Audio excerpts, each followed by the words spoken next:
bienvenidos a tu canal Mundo al Día, tu fuente diaria de noticias e información actualizada sobre los eventos más relevantes de El Salvador y el mundo. En este canal te mantendremos informado desde las decisiones de nuestro presidente Nayib Bukele hasta los cambios que impactan el mundo. Suscríbete, activa la campanita de notificaciones y sé parte de nuestra comunidad. Ahora empecemos. Vamos a analizar este tema desde la perspectiva legal. Quiero saludar al doctor Rafael Peñalver, abogado constitucionalista. Abogado, bienvenido. Bueno, ¿qué va a pasar o qué puede realmente pasar con estas ciudades santuarios? A quitarle, pues, a recortarles también fondos federales. ¿Pueden realmente empezar a desaparecer? Sí, y el presidente Trump está utilizando o mal utilizando el poder ejecutivo para intimidar, para crear miedo, para que estas comunidades se sientan que van a perder fondos federales, la ayuda en todo sentido de la palabra, por no colaborar con este esfuerzo que está haciendo el presidente de intimidar y deportar. Pero el propósito de todo esto tenemos que ir más allá de lo que aparenta. En mi opinión, esto de la deportación es un pretexto para una meta que es el tomar control total del gobierno de los Estados Unidos. Olvidarse del balance de poder entre el Ejecutivo y la legislatura y la judicial.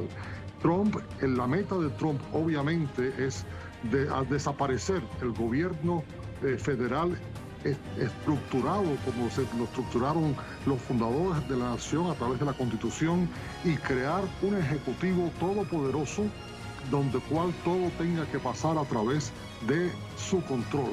Y está utilizando a los inmigrantes, utilizando esa vena racista que corre desgraciadamente en el cuerpo político norteamericano y se ha montado en este caballo anti-inmigrante y recibiendo el apoyo de personas que uno nunca se imaginaría que pudieran apoyar algo así. Pero es un problema que este país ha tenido, un problema que llevó a este país a la guerra civil, y vamos a ver cómo las cortes reaccionan a todo esto, porque la única forma de parar a Trump es a través del Poder Judicial. El miedo mío es que no importa lo que diga el Poder Judicial no tiene un policía, no tiene un ejército. El Poder Judicial es solamente su prestigio lo que lo mantiene. Y si Trump no lo respeta y no cumple con lo que dicta el Poder Judicial, entonces tenemos una verdadera crisis constitucional en los Estados Unidos, y yo creo que a eso nos estamos aproximando. Ahora, amigos, no sé qué decir al respecto, ¿no? Lo que menciona aquí lo que menciona aquí es algo para pensar, ¿no? Trump, como sabemos, no está respetando muchas cosas, está tomando decisiones muy apresuradas. Incluso ha mencionado en algún momento el hecho de querer apoderarse de ciertos lugares o ciertos países, como lo es la Franja de Gaza, ¿no? Y desde Panamá, ¿no? El canal de Panamá. Entonces, no sabría qué pensar al respecto. Si es que no respeta el poder ejecutivo, pues perdería todo su valor, efectivamente. Y si es que intentara Trump hacer que el gobierno de los Estados Unidos sea un gobierno así como lo menciona como lo ha mencionado anteriormente, de una forma en la que todo pase por sus manos, sería un gobierno realmente desastroso. Imagínense, él sería un gobernante absoluto prácticamente. Sería algo completamente imposible de poder sostener. Esperemos que ese no sea el caso, ¿no? lo que usted dice es importante que el Poder Judicial pueda detener, como lo ha hecho ya en el caso del tema de la nacionalidad, por ejemplo. Pero Trump solo con decretos podría decir, bueno, usted ya no es ciudad santuario, le quito los recursos solo por decreto ejecutivo, o necesita entrar, por ejemplo, a un tema más, no sé, en el Congreso. ¿De qué depende decidir que esos recursos se quitan o que se deja de ser una ciudad santuario? ¿De qué depende? Depende de lo que la legislatura de cada estado determine, depende de lo que el gobierno federal quiera insistir en imponer su criterio. Las municipalidades no tienen los recursos que tiene el gobierno federal. Si el gobierno federal quiere imponer su criterio y no le importa lo que dicten las cortes, no hay nadie que lo pueda parar. Todo esto, la democracia americana es muy frágil. Depende en que todas las partes estén de acuerdo en que ninguna tenga un poder absoluto. Y si una parte, que es el Ejecutivo, quiere ir adelante y tener poder absoluto, hay muy poca cosa que se pueda hacer al final y a lo largo si no se respeta la situación de lo que es la Constitución norteamericana. Ahora, pongamos en contexto, ¿qué es una ciudad santuario? Es un término amplio que está aplicado a jurisdicciones que tienen políticas diseñadas para limitar la cooperación o la participación de autoridades locales en la aplicación, pues, de la ley de migración federal. Teniendo en cuenta esto, hay ciudades importantes y que eran insignias por ser ciudades santuarios. Abogado Peñalver, por ejemplo, Nueva York. Pero vemos la situación de Nueva York, vemos la situación, por ejemplo, del alcalde Eric Adams. Ha empezado un poco a ser más laxo con el tema de inmigración, ha perdido fuerza después de que él es un alcalde demócrata. Ajá. Sí, pero ¿por qué? Porque el alcalde de Nueva York está bajo encauzamiento. Sí, señor. Y está esperando que Donald Trump lo perdone. O sea, netamente político es la situación ahí. La carta que él está jugando, obviamente. De pronto ahora es una persona que no está apoyando a los inmigrantes cuando se encuentra que puede ser llevado a la cárcel y que una de las vías que puede no tener esa situación es que Trump lo perdone. Como ha perdonado a los 1.500 que atacaron el Capitolio, está jugando con el perdón presidencial como una carta política más, una cosa de verdad increíble. Pero vamos a la pregunta original. ¿Qué cosa es una ciudad santuaria? Una ciudad que no se presta a que sus fuerzas policiales salgan a recoger a inmigrantes y entregárselos al gobierno federal para que sean deportados o para que sean llevados a una situación legal incómoda.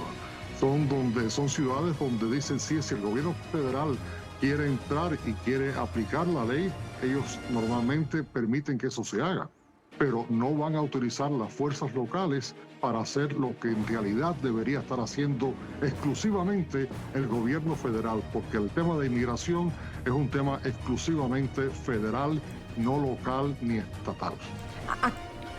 Eso es algo interesante, ¿no? Es algo de lo que yo carecía un poco de la información acerca de la ciudad de santuario.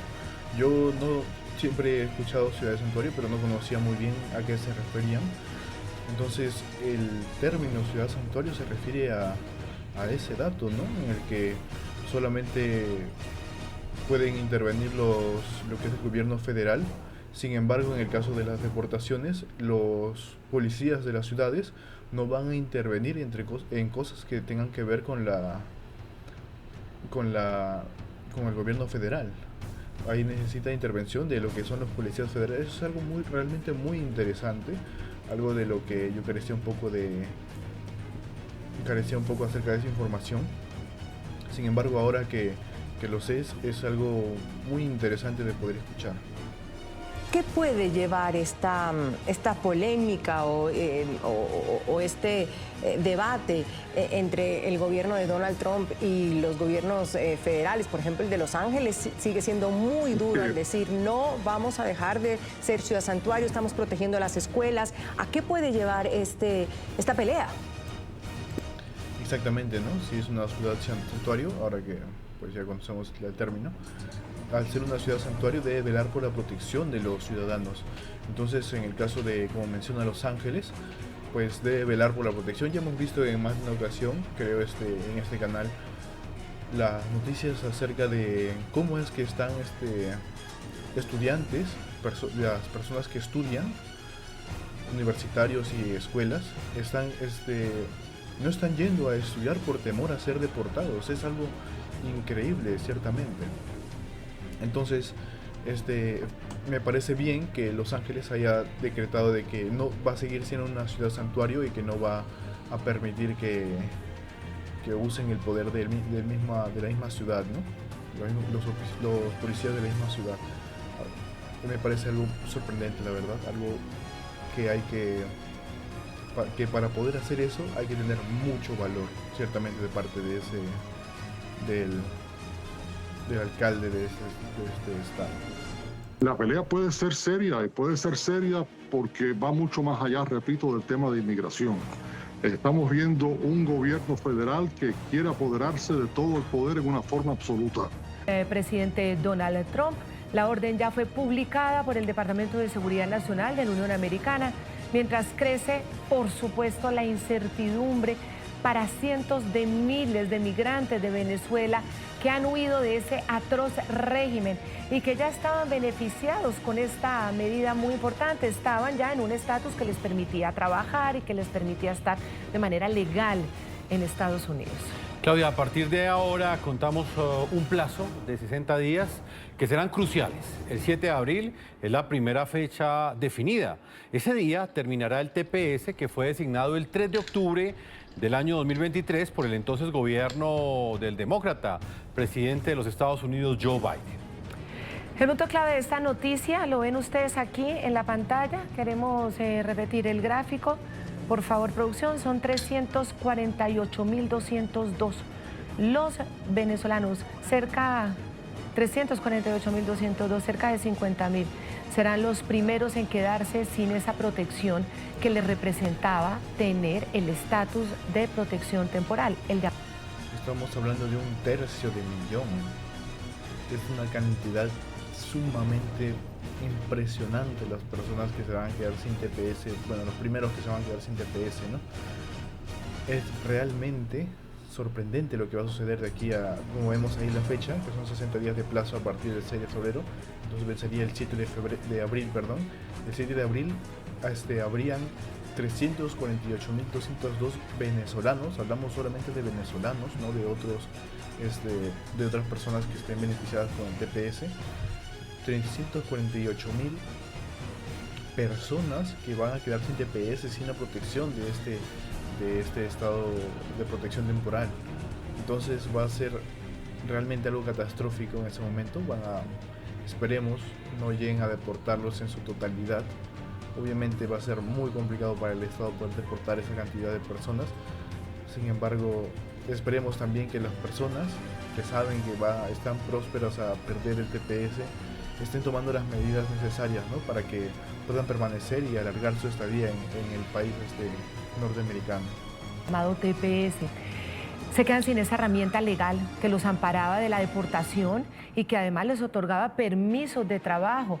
Según la orden pública del miércoles, la permanencia de migrantes venezolanos ilegales en Estados Unidos es contraria al interés nacional porque entre ellos se encuentran miembros de la banda criminal del Tren de Aragua. El TPS ha permitido el asentamiento en el interior de los Estados Unidos de una importante población de extranjeros, inadmitidos o ilegales, que carecen de una vía para obtener un estatus migratorio legal, y su elevado número ha provocado dificultades asociadas en las comunidades locales, donde los recursos locales han sido insuficientes para satisfacer las demandas provocadas por el aumento de la banda venezolana conocida como el Tren de Aragua. Se ha culpado al Tren de Aragua de tráfico sexual, contrabando de drogas, tiroteos policiales, secuestros y explotación de migrantes. Estados Unidos ha sancionado a la banda y la ha incluido en una lista de organizaciones delictivas transnacionales en la Orden Ejecutiva 14157, por la que se designa a los cárteles y otras organizaciones como organizaciones terroristas extranjeras y terroristas globales especialmente designados. El presidente determinó que la campaña de violencia y terror del Tren de Aragua supone una amenaza para Estados Unidos. Si bien es cierto que el Tren de Aragua ha sido detectado, y lo ha dicho la misma administración que salió de los Estados Unidos de Joe Biden, miembros del Tren de Aragua ya habían sido detectados en la mayoría de los estados Unidos. Hay una creciente permanencia de miembros de esta banda criminal, que además ya ha sido designada como banda terrorista. Lo cierto es que esto toca por igual a los criminales que las personas que estaban trabajando honestamente y que no tienen ningún antecedente penal. Y eso es lo más grave y a la vez injusto, Claudia, porque terminan pagando justos por pecadores.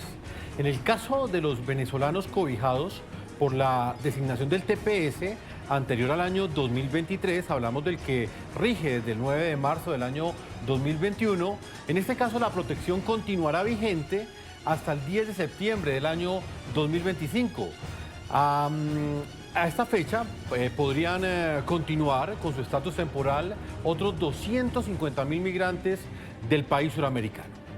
El punto clave de la noticia es que el gobierno de Trump dio por terminada la extensión del TPS para los venezolanos el pasado 28 de enero. Recordemos que su antecesor Biden prorrogó el beneficio por 18 meses desde el 3 de abril de 2025 hasta el 2 de octubre de 2026. La decisión revertida por Trump había sido adoptada por la administración saliente el 10 de enero, el mismo día de la investidura presidencial en Venezuela, que le correspondía al presidente legítimo electo Edmundo González. De Ciudadanía e Inmigración de Estados Unidos, enero 15 de 2025. Después de consultar con los colaboradores interinstitucionales, se determinó que se justifica una extensión del TPS por 18 meses debido a la grave emergencia humanitaria que el país continúa enfrentando debido a las crisis políticas y económicas bajo el régimen inhumano de Maduro. La extensión del TPS para Venezuela permite que cerca de 607.000 beneficiarios actuales retengan el TPS hasta el 2 de octubre de 2026 si continúan cumpliendo con los requisitos de elegibilidad del TPS. Vamos a hablar con los expertos en este tema. Estamos en comunicación con uno de los abogados que su empresa precisamente está asesorando y le da luces a los inmigrantes que buscan una solución para su situación de ser indocumentados. Martín Quiroz, gracias por estar con nosotros aquí en el programa La Noche ante esta situación que humanamente, pues para muchos es muy difícil, muy dramática. Ustedes que permanentemente están en este contacto con el inmigrante buscando estas soluciones, ¿qué deben hacer? ¿Qué deben hacer quienes a partir ya del 7 de abril quedan sin esta protección legal? Y gracias por acompañarnos. Primero que todo, gracias por tenerme aquí. No, sin lugar a dudas genera una crisis enorme para muchísimas personas. Los números de venezolanos que tenían TPS son números astronómicos. De hecho, son los ciudadanos con más protección del TPS por encima de cualquiera otro. Y en este momento muchas personas que están en pendientes de quedar en un limbo jurídico, ya que no van a quedar con ninguna protección y van a quedar sujetos a posibles deportaciones y a posibles otras implicaciones migratorias. Muchas de estas personas lo que deben hacer es tratar de buscar alternativas migratorias, llámese aplicar para casos de asilo si tienen los argumentos para ello, si han sido víctimas de crimen, tratar de explorar visas U, si han colaborado de manera efectiva con las autoridades, o peticiones familiares si tienen algún familiar directo que pueda hacer una petición para ellos, y explorar cualquier otra posibilidad legal que le dé a ellos legitimidad ante las autoridades migratorias.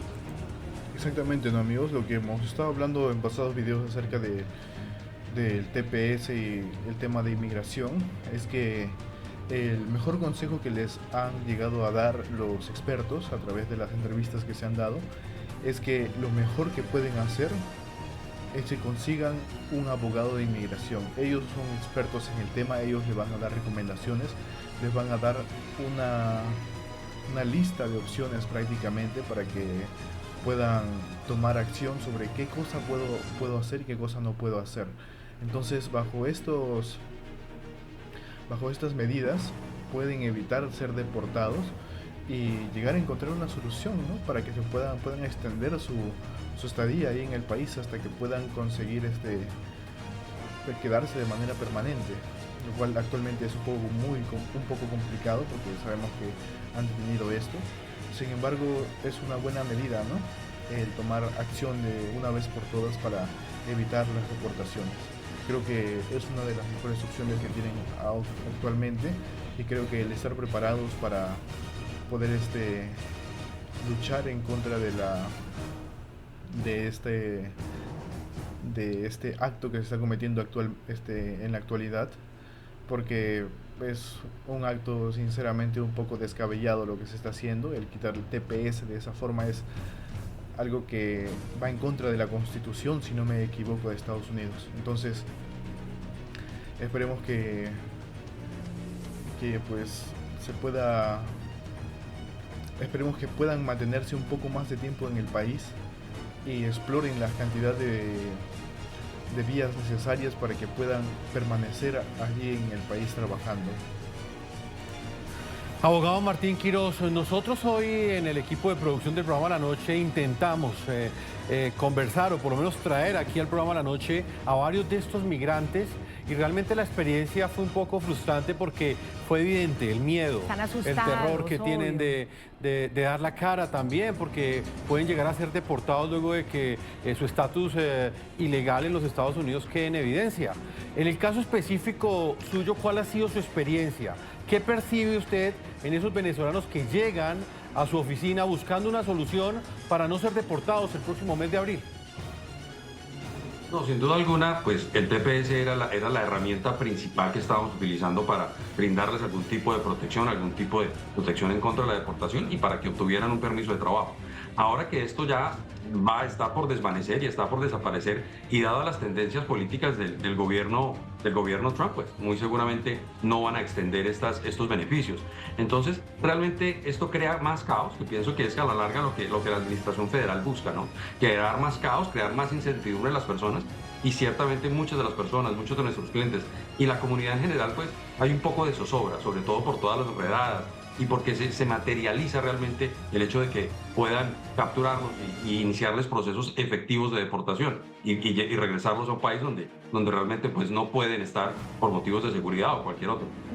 Claro, y sobre todo porque hay mucha gente que no puede volver a su país precisamente o porque ha huido de regímenes atroces o porque son perseguidos también políticamente o sencillamente porque no tienen los medios para hacerlo. También la huida hacia los Estados Unidos tiene muchas veces que ver con motivos económicos. Abogado Martín Quiroz, entonces, de esas opciones, es decir, ya quedan muy pocos días, el 7 de abril ya quedan sin esa protección. ¿Qué deben hacer? Es decir, ¿cuáles son las opciones que deben buscar? Porque todos sabemos además que la gran mayoría no se van a devolver, no van a salir corriendo, les toca quedarse allá y asumir su realidad sin la protección y sin ningún estatus, pero lo buscarán. ¿Qué le recomendaría a usted? Mira, la recomendación, como inmigrante que soy yo también, si yo estuviera en los zapatos de ellos, es tratar de buscar apoyo por parte de organizaciones sin ánimo de lucro que ofrecen asesoría legal de manera gratuita. Ese sería el primer paso. Todas estas instituciones, lastimosamente, muchas de ellas están saturadas de solicitudes. Entonces, el paso siguiente sería tratar de encontrar la mejor representación legal que puedan costear, asegurándose de contactar abogados que se especialicen en este tema para que los puedan orientar, para que les puedan dar la representación. Y también, pues lastimosamente va a haber situaciones en las cuales nos van a contactar personas, a los abogados que estamos dedicados a esto, y pues no vamos a encontrar soluciones efectivas, o por lo menos que sean del todo el gusto de la persona, del migrante, ¿no? A veces pues realmente no hay opción. Doctor Quiroz, si un venezolano pierde el TPS, ¿cuál es el proceso que tiene que seguir para tener una nueva visa o quizás para cambiar su estatus migratorio? En este caso, por ejemplo, el asilo político sería otra opción. Claro, el asilo político siempre será una opción. Debemos recordar que el asilo político, o el asilo en general, que no es solo político, sino que puede ser por raza, por religión, por pertenecer a un grupo en particular y otras par de categorías más, debe ser presentado al año de haber ingresado a los Estados Unidos. Una vez se pasa del año, pues es más factible que las autoridades migratorias desestimen ese asilo. Se pueden hacer argumentos constitucionales de que no existe un real beneficio para el gobierno en tener esa limitación del año, pero igual pues le da herramientas al gobierno para desestimarlo de manera más fácil. Y es tratar de buscar cualquier otra opción. Las personas pueden tratar de obtener otro tipo de estatus, llámese cambiar su estatus a estudiante, a alguna otra cosa, solo si han mantenido un estatus que se pueda cambiar, porque una vez se pierde el estatus, pues no es mucho lo que se puede hacer. Vamos a seguir Comenzamos con nuestro segmento. Amigos, tomen en cuenta eso, ¿no? De que tengan al pendiente el estado de su TPS. Sabemos que ya va a vencer. Tomen por favor conciencia y vayan a un abogado o consulten con esas organizaciones sin fines de lucro para que puedan ustedes obtener un beneficio a cambio. Y no olviden darle me gusta a este video, comenten, compartan qué les está pareciendo y suscríbanse y activen la campanita de notificaciones. Eso me ayudaría muchísimo a seguir haciendo más videos de este tipo, amigos. De entrevistas hemos invitado el día de hoy a Humberto Prado. Él es director del Observatorio Venezolano de Prisiones, con respecto a que han podido recopilar algunos reportes de familiares sobre presunto adoctrinamiento religioso en reos de Tocorón. Buenos días, gracias por acompañarnos, bienvenido. Hola Mayor, buenos días, ¿cómo están ustedes? Un abrazo para ustedes y las personas que nos están escuchando. Gracias por acompañarnos para compartir con la audiencia. La Constitución en Venezuela establece libertad de religión y de culto. Quisiera que en base a esto nos hablaras de qué es lo que está pasando con los reos en Tocorón. Bueno, eso lo contempla el artículo 59, ¿no? Lo que es la libertad de religión y culto. Y no solamente nuestra Constitución, sino también lo establece lo que son el Pacto de los Derechos Civiles y Políticos, las reglas Mandela, los principios de buenas prácticas de personas privadas de libertad en las Américas. Tienen por lo menos esa libertad y son derechos establecidos para las personas que se encuentran privadas de libertad. Eso específicamente, ¿no? Porque la Constitución es como más amplia, pero puntualmente en lo que tiene que ver con estos estándares internacionales. Y nosotros que llevamos un monitoreo continuo y sostenido en lo que son todos los establecimientos carcelarios y además de ello centros de detenciones preventivas, que nosotros le decimos que simplemente eso es un nombre para edulcorar la situación, porque son simplemente calabozos policiales. Y establecemos, Marjorie, como tres tipos de sistemas que hay en nuestro país.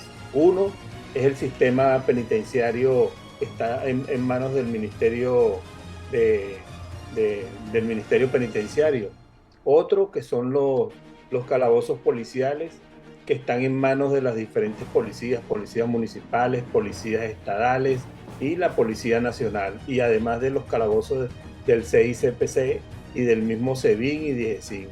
Y otro que son simplemente los que están bajo, tú sabes, ese trato inhumano y degradante que tienen con los presos políticos en nuestro país. Son como tres tipos de sistemas que hay y lo hemos dividido más o menos en esa materia. Pero puntualmente en la pregunta que tú haces, nosotros que llevamos ese monitoreo continuo y sostenido, hemos notado por lo menos puntualmente que en Tocorón, por lo menos el 31 de diciembre, o sea, fue notorio, público y comunicacional, como muchos familiares estaban en las afueras del establecimiento, como dándole la bienvenida del nuevo año, por lo menos a sus seres queridos, hacia el lado interior del establecimiento carcelario. Y aquí por lo menos recogieron a la población y a muchos los metieron en un salón para ponerle música evangélica, ponerlos a predicar la palabra. Y eso ha sido como una práctica sostenida en este establecimiento carcelario en sí. Por eso nosotros lo denunciamos a través de los medios de comunicación en vista de esta violación de las personas que están privadas de libertad en este establecimiento puntualmente, que son de presos políticos. A ver, Humberto, para poner un poco en contexto a la audiencia, he podido estar y conversar con presos en su momento en la Cárcel Nacional de Sabaneta. Muchas personas bajo una situación de vulnerabilidad buscan este encuentro con Dios. Pero ¿cuál es la diferencia entre el hecho de que sea una decisión personal a una situación que sea impuesta? Bueno, porque la situación como la están llevando, que es impuesta, es que si no la practican, Marjorie, entonces son sometidos a aislamiento y castigo dentro del establecimiento carcelario. Entonces es esa imposición de que las personas están en esos salones donde los meten a practicar ese tipo de religión. Cuando la libertad precisamente no es que se diga que no se practique ese tipo de religión cuando es voluntaria, sino que también entonces debe estar la católica, ¿no? Como es normal, o cualquier tipo de religión que quieran practicar, y es un derecho y que tiene que ser escuchado por las propias autoridades, pero no impuesta bajo aquella amenaza de castigo, aislamiento en este establecimiento en particular. Y en otros también, que puede ser Yare 3, puede ser también incluso la de Tocuyito, ¿no? Donde hay presos políticos. Sí. Amigos, hablando sobre los presos políticos que los estaban mencionando, recordemos que es un tema muy triste lo que se vive en Venezuela acerca de sus presos políticos. Son personas que han sido capturadas mientras ejercían su derecho a la libre expresión, ¿no? Podemos ver cómo es que los han capturado y los mantienen encerrados, prácticamente torturados día a día, en ambientes rodeados de prisioneros criminales. Entonces es un tema muy delicado y de extrema precaución para los venezolanos, ¿no? Que luchan contra estos casos en los cuales sus familiares están encarcelados. Es un tema muy triste lo que se ve allí, ¿no? El hecho de que, bueno, ya lo hemos mencionado anteriormente, ¿no? Cómo han sido tratados los presos políticos, que incluso hasta niños y adolescentes han sido detenidos en contra de su voluntad, sin presencia de sus padres, lo cual es un claro delito completamente. Los presos políticos les daban no se sabe si es que comían, no se sabe si les daban medicinas, no se sabía nada al respecto. Y según mencionan, algunos ya han podido hablar con sus familiares que están presos. Sin embargo, una gran mayoría no ha podido comunicarse y siguen actualmente incomunicados.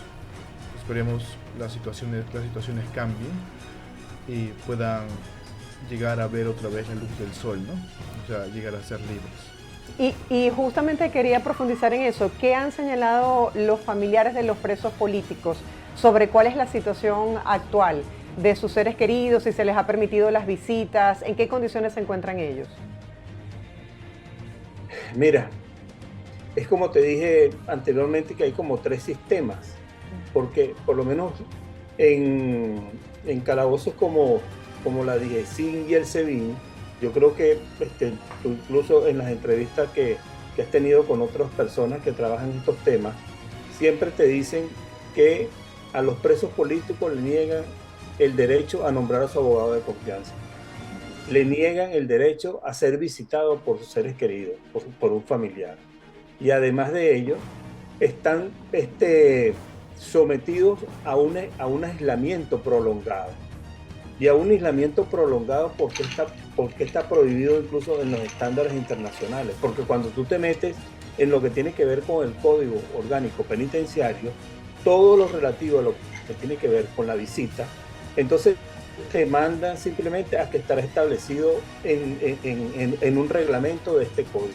Pero desde el 2015 que fue aprobado ese código, no tenemos reglamento. Entonces queda simplemente supeditado este tipo de situaciones a lo que por lo menos le salga al director del establecimiento o a la persona encargada del área de reclusión o simplemente a la persona encargada de la institución, porque el DIGESIN está en manos del Ministerio de la Defensa, el SEBIN está en manos del Ministerio de Interior y Justicia y las cárceles en manos del Ministerio Penitenciario. Entonces, como tú te pones a ver, es todo un arroz con mango, pero simplemente para violar derechos humanos de personas que están privadas de libertad y respetar sobre todo este tipo de derechos. Y yo creo que han sido múltiples las entrevistas que han dado incluso las propias esposas, diciendo que por lo menos Freddy Superlano cumplió 6 meses en prisión y todavía su esposa no lo ha podido visitar y no ha podido nombrar su abogado de confianza. Rocío San Miguel, que mañana va a cumplir 1 año detenida, todavía no ha podido ha podido nombrar a su abogado de confianza. Perkin Rocha acaba de cumplir 5 meses por las declaraciones que incluso ha dado su propia esposa, que no ha podido visitarlo ni nombrar a su abogado de confianza. Entonces estamos como en estos tipos que te estoy diciendo del sistema penitenciario, donde las personas por lo menos presos sociales, ellos por lo menos tienen derecho a la visita, tienen derecho a nombrar a su abogado, tienen derecho, por lo menos no son sometidos a actos de aislamiento. Los que están por lo menos en los calabozos policiales tienen visitas semanales, pueden nombrar a su abogado de confianza, no son sometidos a aislamiento, pero el preso político sí es por lo menos sometido a este tipo de situaciones, que simplemente cuando usted se pone a ver por qué está prohibido este tipo de situaciones de aislamiento prolongado. Porque mire, y yo creo que incluso ha sido también notorio y comunicacional. Imagínense, amigo, la barbarie que se está cometiendo, ¿no? Que un criminal tenga más derechos que una persona que estaba libre y que simplemente fue detenida por ejercer su derecho a la libre expresión, por exigir que se respete su derecho al voto. Realmente es algo inaudito lo que podemos observar en el país. Los encierran y los privan de poder ver a sus familiares. Eso ni siquiera los criminales, que son los peores, tienen este tipo de tratos en Venezuela. Ahora imagínense, ¿no? Están tratados peor que los criminales más repudiados del país. Las personas que han perdido la vida por temas de salud dentro de este tipo de establecimientos, puntualmente en calabozos policiales y también en Tocuyito últimamente. Entonces, no tienen como una respuesta de la responsabilidad que tiene el Estado de las personas que mueren bajo custodia. Entonces, este tipo de aislamiento produce, incluso cuando usted puede investigar en lo que tiene que ver con esta materia, en particular en política criminal, que puede producir suicidios, autoflagelación, situaciones que tienen que ver incluso de atentado contra sus propios compañeros. Y es una cuestión que simplemente es producida precisamente por el propio Estado, que en vez de respetar este tipo de derechos para no producir este tipo de situaciones, simplemente son los que producen este tipo de hechos que por lo menos estamos viendo continuo y sostenidamente en cuanto a lo que tiene que ver con la prohibición de visitas, la prohibición incluso de nombrar a su abogado de confianza. Tú sabes lo que es negarle a una persona privada de libertad a que nombre a su abogado de confianza. No solamente vulnera ese principio constitucional y estándar internacional, sino que también incluso vulnera el derecho al trabajo del profesional del derecho. Es una cuestión total de lo que es vulneración por todos lados. Y lamentablemente, mire, no tenemos un órgano que por lo menos haga como un contrapeso, que esté precisamente en lo que tiene que ver con una supervisión en este tipo de lugares, de áreas, y no hay una investigación penal, no tenemos un defensor del pueblo que tiene por lo menos competencia para velar por los derechos humanos, y en esta área en particular, que tiene por lo menos defensores especiales, no vemos un defensor del pueblo interponiendo una acción ante órganos judiciales, teniendo por lo menos esa competencia establecido en el artículo 281, en lo que tiene que ver con lo que puede ellos interponer. No vemos incluso unos diputados que incluso ni siquiera pueden entrar a supervisar y por lo menos a recorrer áreas que tienen que ver con esta materia, en materia carcelaria, si uno simplemente vemos una prohibición incluso a los propios fiscales del Ministerio Público y jueces de ejecución. Ahora, quizás para la audiencia se puede preguntar, bueno, ¿no los están agrediendo físicamente o esta denuncia no se va? Amigos, hago esta pequeña pausa para recordarles que le den me gusta a este video, comenten qué les está pareciendo estas noticias. Realmente lo que estamos escuchando acerca de los presos políticos a mí me tiene un poco triste, preocupado el hecho de que no exista un defensor público, como lo menciona, ¿no?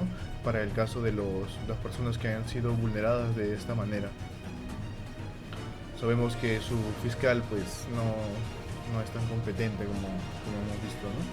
Hasta ahora. No olviden compartir este video con sus familiares y amistades, y no olviden suscribirse y activar la campanilla de notificaciones. Eso me motivaría mucho a seguir haciendo más videos de este tipo. Ahora sí, continuemos. Pasa en algo que ponga en riesgo su vida en específico, pero ¿cómo puede llegar a impactar negativamente desde el punto de vista moral, espiritual, psicológico, el hecho de que te impongan una religión y que además como consecuencia te impongan el aislamiento? Es decir, para quien se ve obligado a cantar esas alabanzas, según las denuncias que ustedes están señalando, hay un quebrantamiento espiritual, porque los están de alguna manera llevando a hacer algo que va en contra de sus principios religiosos o morales. Los estás adoctrinando, Mario.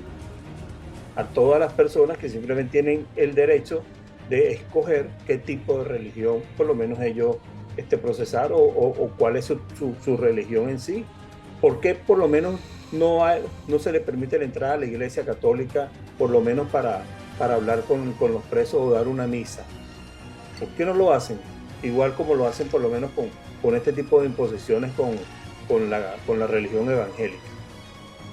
O sea, es una pregunta como lógica, ¿no? Porque incluso si están impulsando un viceministerio de religión y culto, entonces ¿por qué no llaman a la iglesia? Sí, por lo menos anteriormente habían por lo menos capellanes en todas las cárceles, habían incluso iglesias. Mire, usted va al Instituto Nacional de Orientación Femenina, en la cárcel de mujeres de Los Teques, y tienen una iglesia en la parte interna del establecimiento, que por lo menos llama mucho la atención por lo grande, por incluso la arquitectura que está hecha. Porque por lo menos en otros establecimientos hay sus áreas de iglesia. Entonces, ¿por qué tú no le permites a la Iglesia Católica que los capellanes ingresen, por lo menos a hacer esas entrevistas religiosas con las personas privadas de libertad? Pregúntale a personas por lo menos de la iglesia si le han permitido por lo menos ingresar a la DIESIN o al SEBIN, por lo menos para tener por lo menos esa entrevista privada con una persona privada de libertad que están arbitrariamente. ¿Cuál es el problema? O sea, la pregunta es ¿cuál es el problema? Si los presos tienen ese derecho y también las mujeres privadas de libertad. Entonces son cuestiones impuestas que lamentablemente ante las autoridades internacionales en materia de derechos humanos dejan muy mal parado a nuestro país.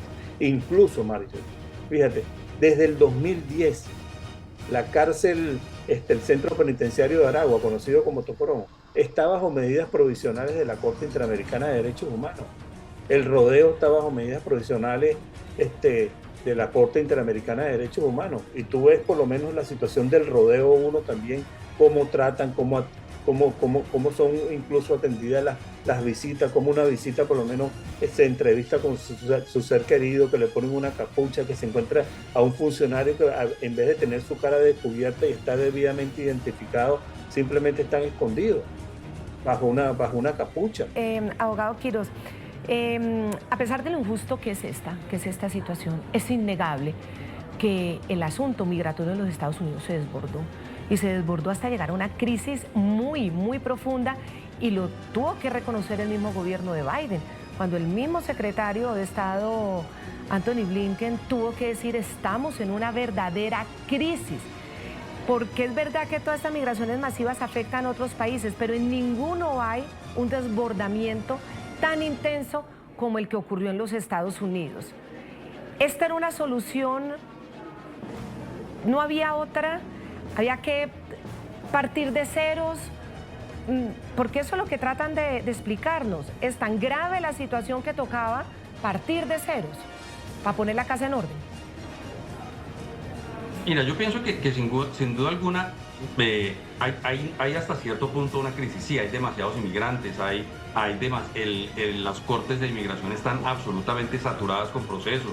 Hay algunas audiencias que las están asignando a 3 a 4 años porque realmente no tienen la capacidad de poder procesar estos casos. Pero la realidad es que el problema migratorio en los Estados Unidos no tiene una solución directa. No hay alguien que uno pueda decir: esta solución va a hacer feliz a todo el mundo. Realmente, si existiese, por decir algo, un programa de trabajador migrante al cual las personas pudieran acceder de manera más fácil, sin tanto proceso, de pronto ayudaría a minimizar un poco la migración. Que muchas de las personas lo que quieren es ganar un poco más de dinero, pero realmente muchos de ellos ni siquiera tienen la intención de vivir en los Estados Unidos. Si ellos pudieran venir, trabajar y regresarse, sería lo ideal. Pero igual, no existe una solución o por lo menos de ninguno de los partidos políticos en este momento, que tenga atracción que pueda satisfacer las necesidades de todos. Y en este momento, pues, esta mano dura en contra de la inmigración, pues parece lo que se nos viene por los próximos 4 años. Y algunos de los grupos que han venido apoyando de estos partidos republicanos y todo este proyecto 2025 son grupos radicales que no solo quieren eliminar la inmigración ilegal, sino que quieren reducir la migración legal, lo cual pues también impacta a las personas que vienen o sea, a invertir o a trabajar, tengan otro proyecto de vida, si llegan a reducir esa migración legal también. Es un buen punto, ¿no? El hecho de que pues actualmente no hay un sistema que sea beneficioso para ambas partes, ¿no? Saben que el tema migratorio es un problema, entonces deberían haber regulaciones al respecto, no simplemente el hecho de no dejar pasar, sino dar el beneficio de poder ir a trabajar a ciudadanos de otros países, darles ese beneficio, pero al mismo tiempo brindarles la comodidad para que no tengan que hacerlo de manera ilegal. Sería un método, ese sería un mejor método, sinceramente. Sin embargo, no hemos visto hasta ahora que se haya hecho algún plan al respecto, porque estoy seguro que si hubiera un plan, pues las personas irían de forma más tranquila y de una manera menos catastrófica de la que pues se conoce actualmente, ¿no?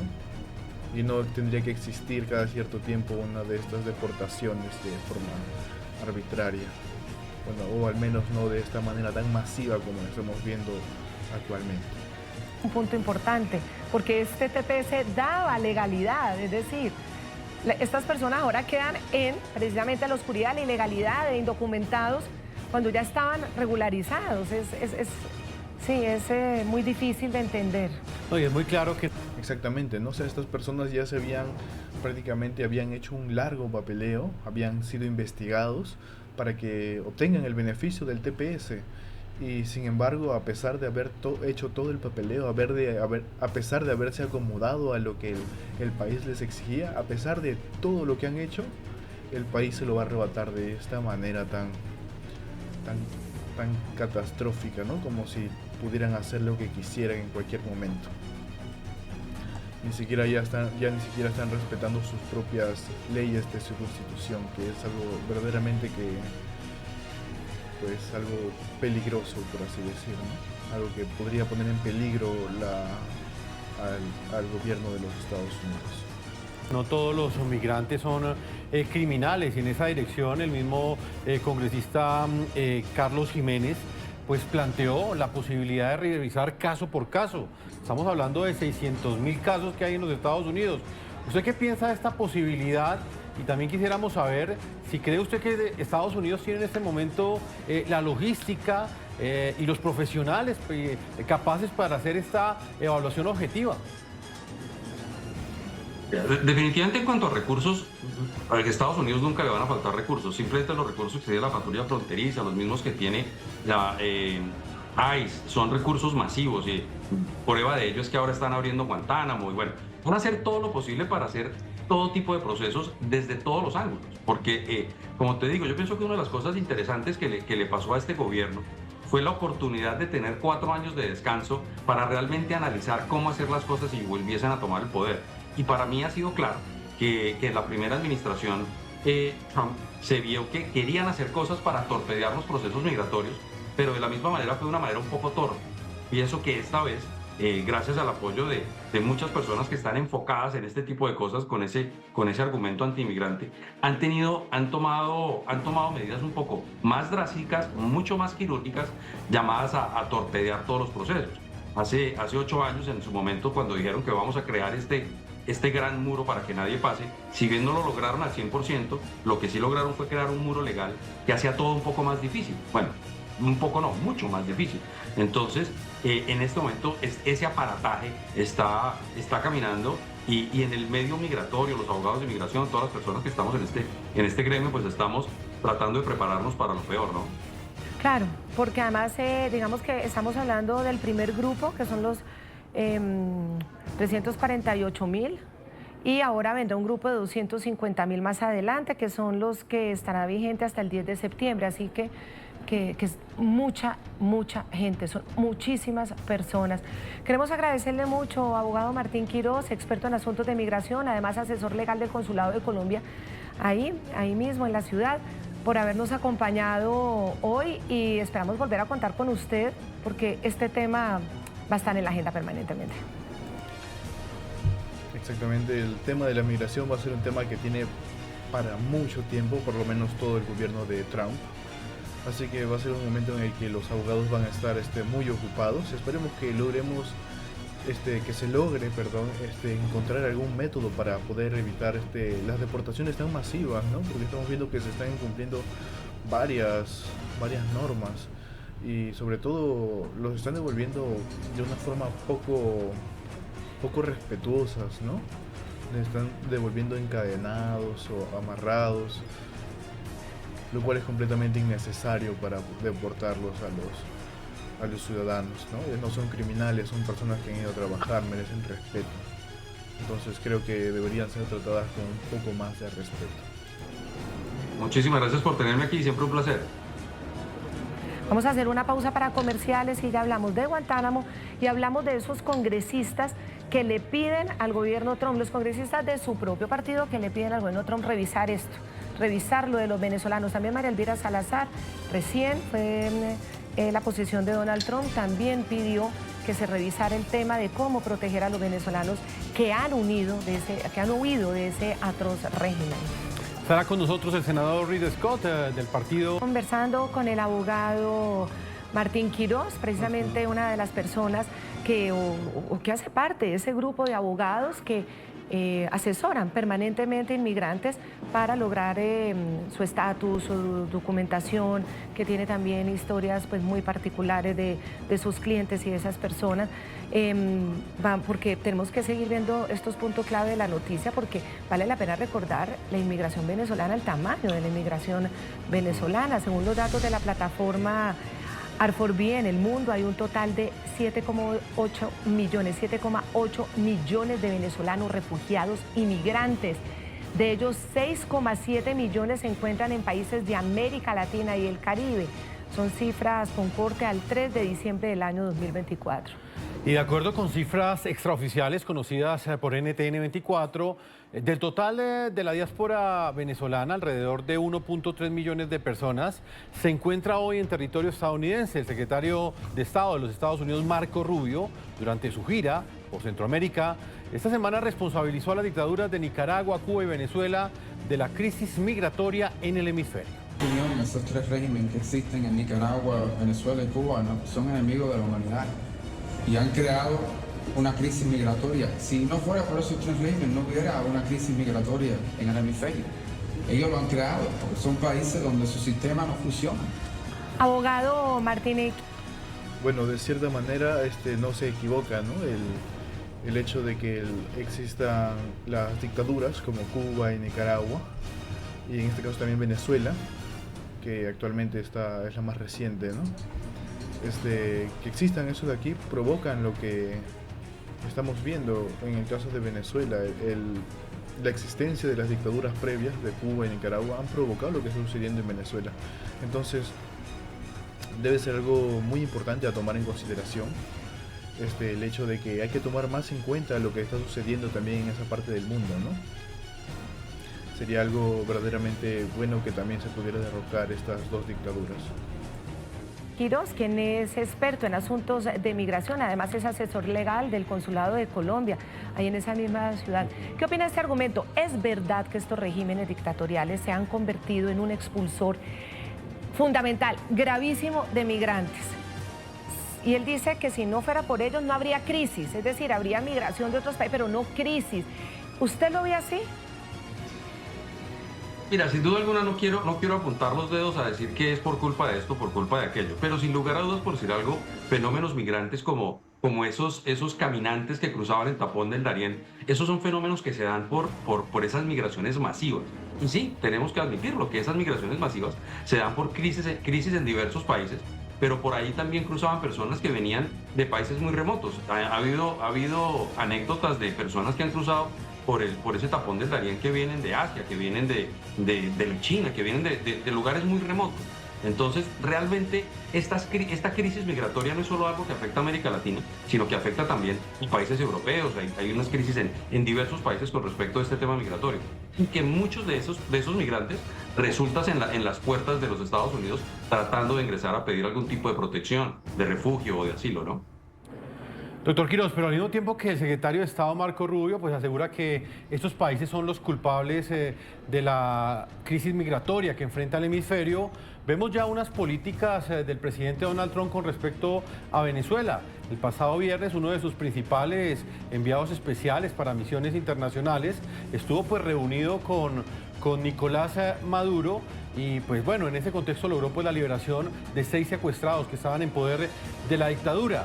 ¿Qué cree usted que puede hacer ese diálogo o ese incipiente diálogo que planteó el presidente Donald Trump con la dictadura en lo que tiene que ver con mitigar esa crisis migratoria? Mira, yo pienso que hay muchos factores. Mira, por algo lo que vimos con lo que ocurrió con El Salvador, que El Salvador se ofreció a recibir migrantes que no fuesen salvadoreños. Yo pienso que esa es una oferta que también se la pueden hacer a los venezolanos, de recibir más allá de sus propios connacionales, de recibir personas de otras nacionalidades. Y no debemos desestimar también el interés económico que siempre ha existido por parte de Estados Unidos en el petróleo que siempre tendrá Venezuela, ¿no? Entonces, siempre habrá un interés mucho más allá del migratorio. Y mira que nosotros aquí, si bien existe un gran número de venezolanos, por varios meses y de los años anteriores, la nacionalidad número 1 que ingresaba de manera irregular por las fronteras de los Estados Unidos eran colombianos.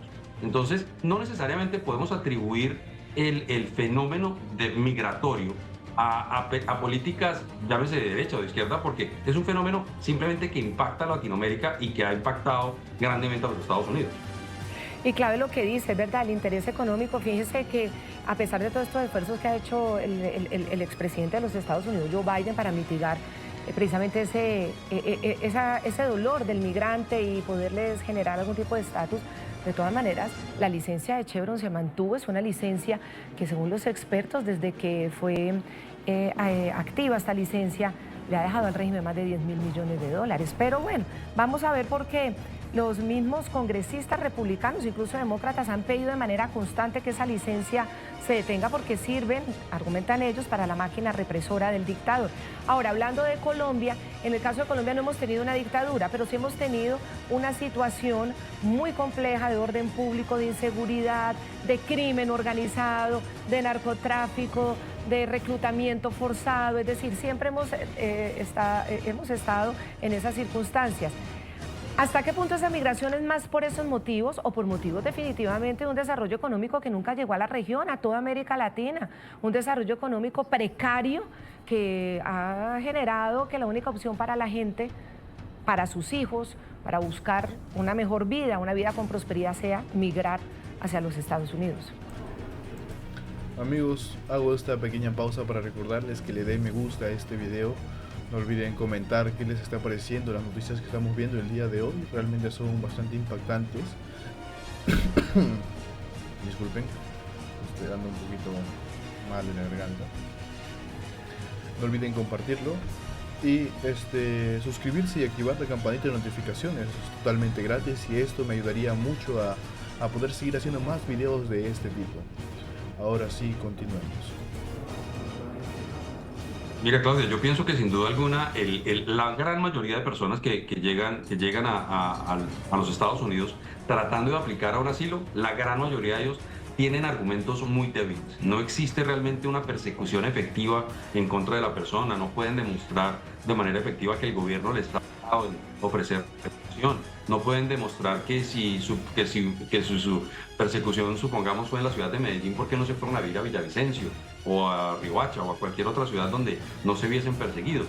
Esos argumentos empiezan a hacerse cada vez más débiles a medida que uno más ahonda en ese argumento, ¿no? Y la realidad es esa, que muchas personas abusan del proceso de asilo para simplemente lograr un estatus, lograr un permiso de trabajo y lograr una estancia temporal en los Estados Unidos. Y mira lo que pasó con Inglaterra.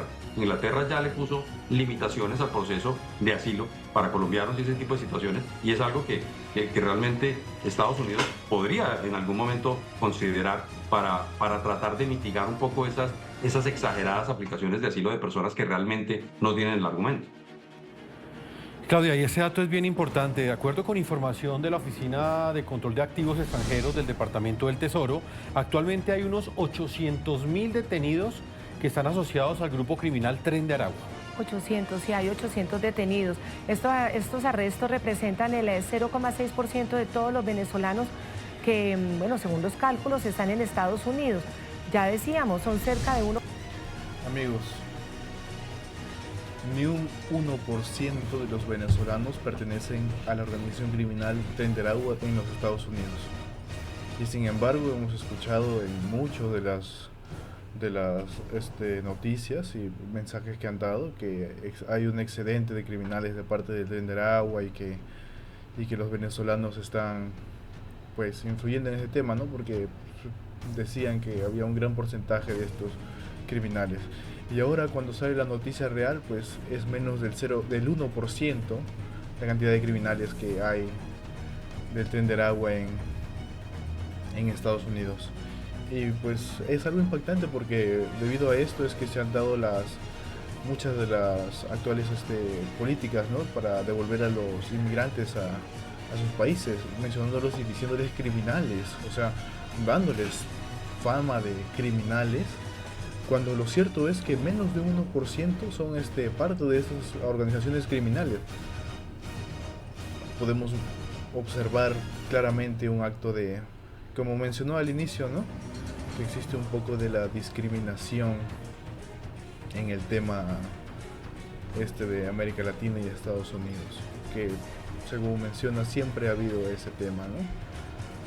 Y posiblemente actualmente sean un poco más discretos, pero pues con esto último que está sucediendo, pues claramente es el tema. 1,3 millones la diáspora de los venezolanos en Estados Unidos, de los cuales solamente 800 hasta el momento están detenidos por pertenecer al Tren de Aragua. Obviamente habrá más, pero no se compadece, abogado Martín Quiroz, es decir, que se acabe todo un TPS, todo un estatus de protección temporal por cuenta de unos criminales que finalmente son muy pocos si se ve comparado y proporcionalmente.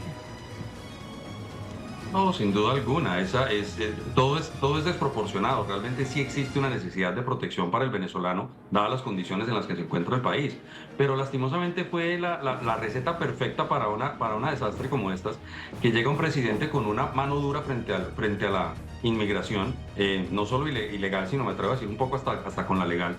Y todos estos escándalos que se vinieron dando con respecto al Tren de Aragua, tan es así que lo designaron un grupo terrorista y aprovecharon ahí de la misma mano para limitar, y pienso que hasta ese era el argumento para cerrar ese TPS.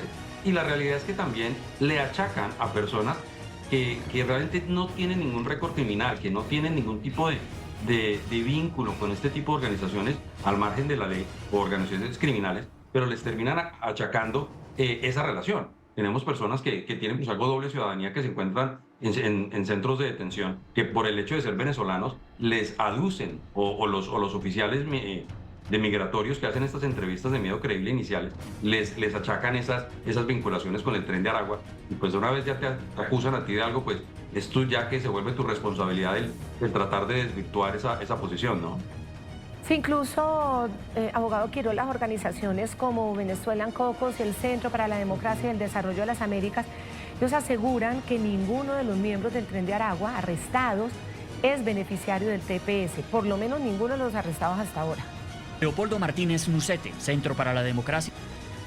Imagínense, ¿no? Y una de las cosas que mencionaban era que los miembros del Tren de Aragua habían sido beneficiarios, e incluso habían dado testimonio de eso, de que el miembro del Tren de Aragua habían sido beneficiarios del TPS, y sin embargo ahora que sale la información a la luz, resulta que ninguno había tenido hasta ahora, bueno, de los detenidos actuales, ¿no? Que han logrado detener, ninguno ha sido beneficiario del TPS. Del Desarrollo de las Américas.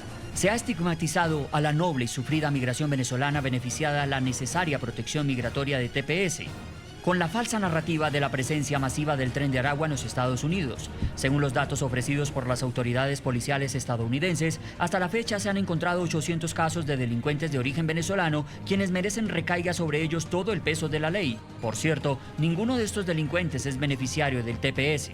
Sin embargo, la falsa narrativa de la presencia significativa del Tren de Aragua en los Estados Unidos abrió camino a toda operación política que concluye en la revocatoria por parte de la administración Trump del TPS con base en la ofensiva ilegal y equivocada determinación por parte del DHS en consulta con el Departamento de Estado. Es una noticia bastante triste, ¿no? El hecho de que hayan manipulado o transversado la información para que puedan lograr un objetivo tan vil como las deportaciones. Prácticamente haber dicho que los venezolanos son criminales, cuando eso no es cierto.